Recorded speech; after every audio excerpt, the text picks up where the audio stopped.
When I left Christian fundamentalism and religious churches, I realized that churches teach its members that women need to help men remain within marriage.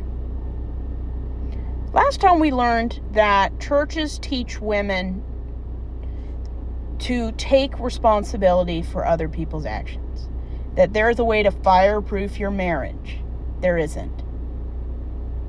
Churches teach their women and young girls that if you jump through all these hoops, stay a virgin, don't have sex until marriage, your partner will be faithful, be the perfect man. And that just isn't going to happen.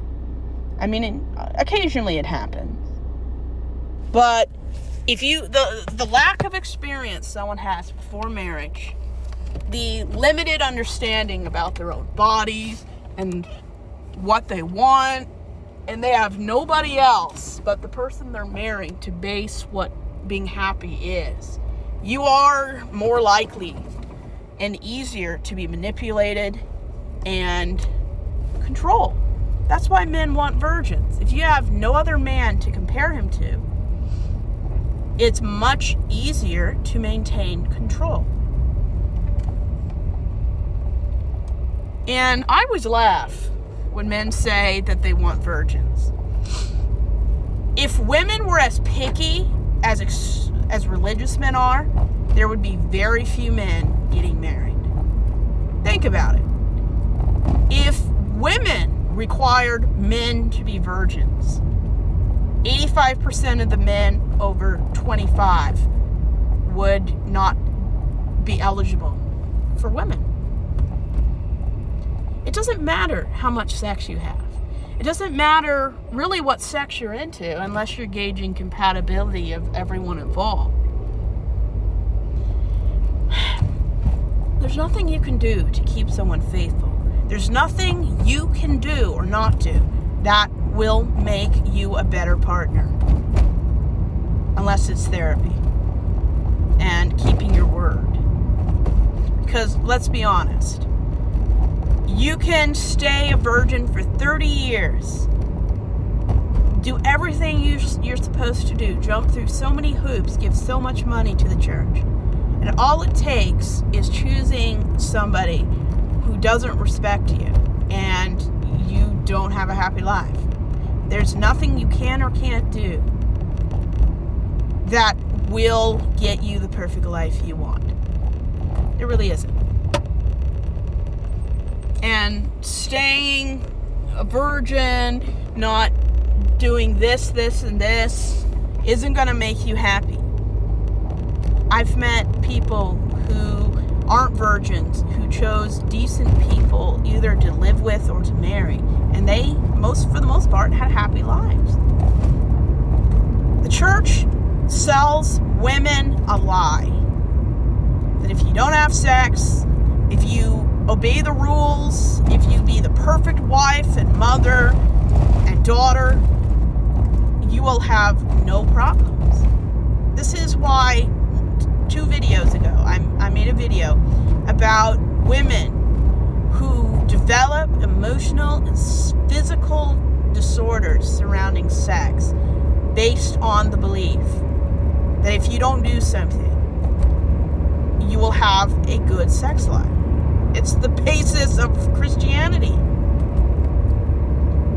How many decades and generations and centuries of women believed that you will get a good husband if you don't have sex and are a good Christian girl? And they didn't have a good life. You don't get a good life because you're a virgin. It's usually like playing the lottery. You get lucky. And yeah, there are certain types of people to avoid based on behavior and what dribble comes out of their mouth. We call it narcissism and misogyny. But it's all luck. It really is. You can marry the nicest, sweetest guy, and 10 years later, he reads enough red pill crap and can turn into a completely different person. lot of virgin religious men who were utterly misogynistic and cruel to their wives. My own sister won't marry or date a man if he's not a virgin. There's such sexual entitlement that is really created. Well, since I didn't have sex, I deserve a virgin. It's not about deserving. It's about compatibility and open communication, respect, consent. You can have all the education in the world or none of the education in the world, and that doesn't make you a good or bad partner. It really doesn't.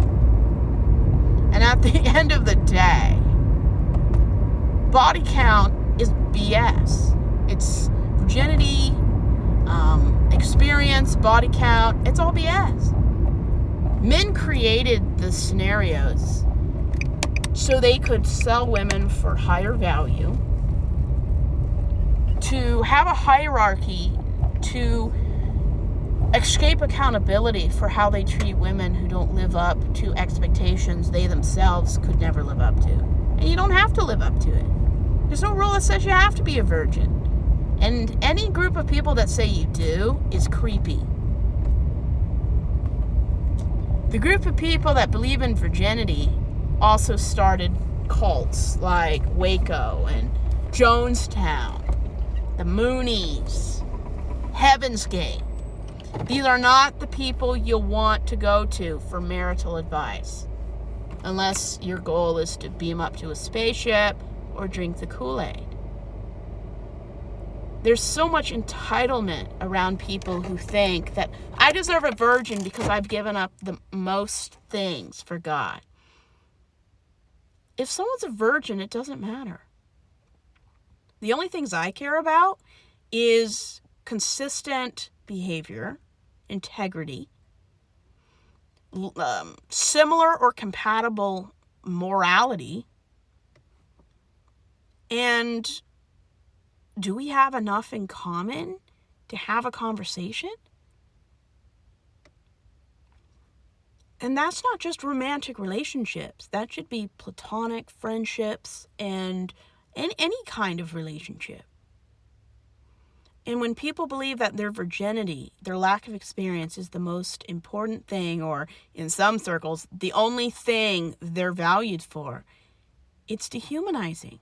There are women and girls in the world that are mutilated or executed because they made a consensual choice or something bad happened to them they couldn't stop. In religion, there is no difference between assault and consensual sex. It took the Baptist Convention 130 years after slavery to admit that slavery is wrong. It took until about 2005 for all 50 states to make marital assault a crime. Because religion believes that if you marry someone, they own you. The law may not support them anymore in most Western cultures, but in church, men believe they are the head of the church, the head of the family, and anyone who usurps or does away with that hierarchy is evil, when the absolute opposite is really the case. You don't get to be in charge because you're a man. You don't get to call the shots because you believe that God gave you some made-up, ridiculous authority. Women deserve more than being told, well, if you jump through all these hoops, you'll get a good man. The life is like a game, and it's stacked against you. It's so stacked against you, there is no hope of you winning because you're a woman. They call it the Barbie movie speech. And women deserve better. Everybody deserves better. You're not going to have a good sex life because you wait to have sex until you're married. You're not going to have a good life because you marry a Christian. Because I've known a lot of domestic abusers that call themselves Baptist Christian elders. It's luck. It's chance. You can up those odds based on knowing about psychology, healthy dynamics, effective communication, but at the end of the day, it's all luck. Because a lot of bad people don't show you who they really are until, for most women, it's too late. And you can play the game, but you won't win. Because doing a lot of things or not doing something doesn't mean you're going to get a good spouse. Plus, there's a lot of people that don't want a spouse. I'm one of them. My life doesn't start when I meet somebody. There's so much emphasis in being a virgin, pure, and being a trad wife. They never ask the question, at the end of the day, is being able to cook make you a good person? Does having the ability to vacuum the floors make you a good person? Does believing you have unquestionable divine authority make you a good potential partner? The answer is no.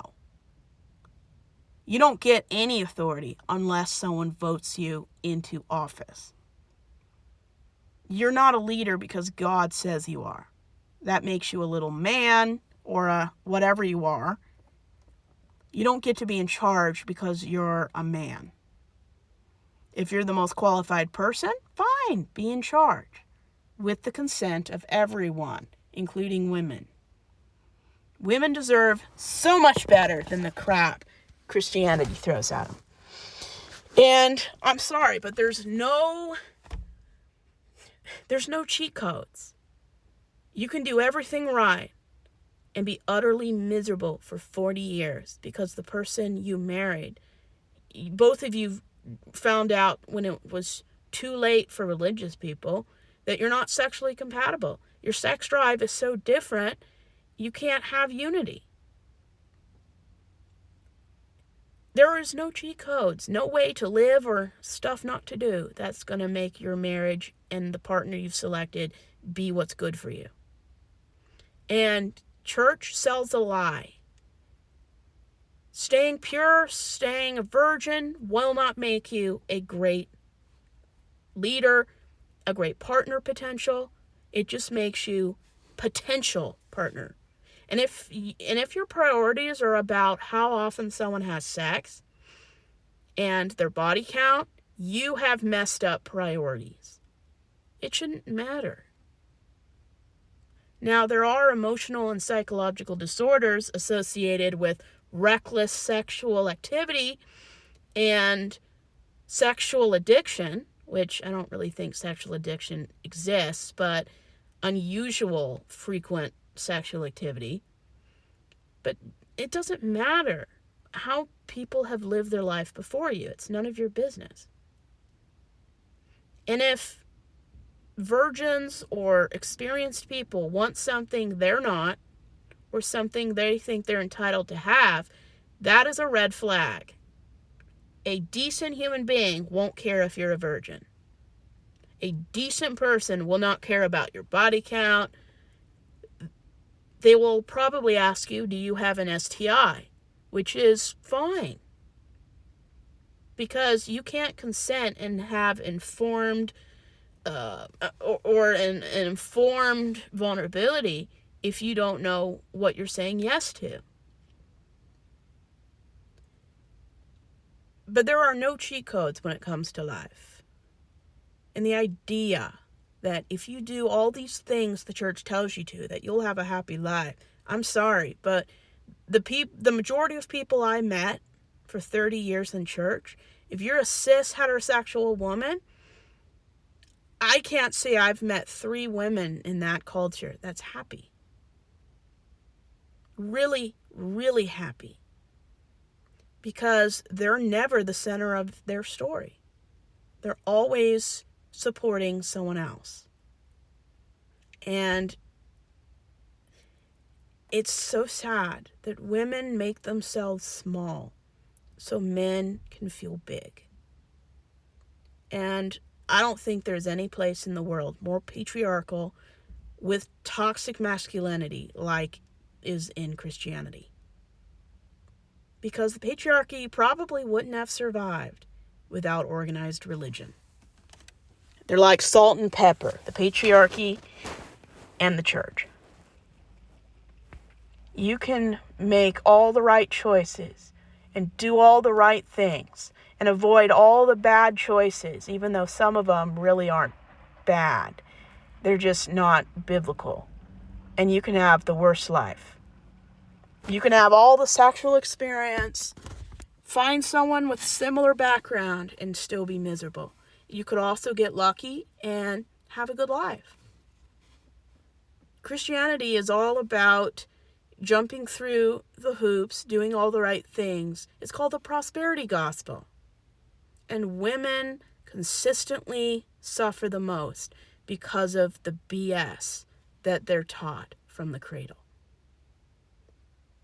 That's why you just don't play their game. Have as much or as little sex as you want. And avoid people who have to have virgins, because if that's your priority for a life partner, not is the person funny, have integrity, are they reliable, are they a green flag partner potential, do they want or not want kids like I do? Those are important things. And if what you're looking for in a wife sounds like a maid or a mother or a prostitute, these are the kind of guys that women should avoid. A wife is supposed to be an equal partner. If you wouldn't make her a sandwich, don't expect her to make you a sandwich. If a man would not take care of his kids, why does he expect a woman to do it? What's good for the goose is good for the gander. And if your priorities are about virginity and purity, you have messed up priorities, because consent, enthusiastic response to what you want to do, agency, autonomy, boundaries are so much more important and actually matter. Body count doesn't. And hopefully someday, hopefully before I'm dead, women just won't care what men want. Women will prioritize their own needs, and if men don't like it, and if toxic patriarchy doesn't like it, well, screw that.